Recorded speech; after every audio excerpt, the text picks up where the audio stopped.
Play different. Welcome to BeamWars. Greetings, fellow Mac addicts. In this video we're looking at BeamWars by Steve Crutchfield. As you may have already guessed, this is a game based on a light cycle duel from the Disney film Tron.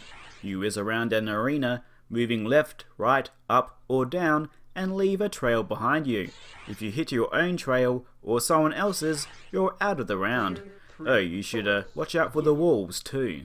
The aim is to be the last beam standing by trying to get the other players to off themselves by hitting a trail or a wall. Now these games are fairly common, but this one made a bit of a splash on the Shareware scene back in the day for a few reasons. First of all, it's quite polished and had good production values, especially for what it is. I especially liked the little tune it played when a time bonus was awarded, for example. Bonus. Secondly, it supported up to 4 human players, and also featured computer AI for when there weren't enough people together in the flesh zone. As a solo game, BeamWars is a bit weak, mainly thanks to the AI being thick as bricks. Even when setting them on the highest difficulty, it doesn't take long to learn their patterns and manipulate them into smacking straight into walls. As such, it's much better with human players with a bit more wit, but even then it can be a tad dry as there is a lack of power-ups, and too often, matches devolve into players making increasingly smaller rectangles within one another, hoping that the other player will mess up before they run out of space. One feature that I do like is that the walls slowly close in if players are taking too long, and making the game point-based rather than tracking victories is also an interesting choice.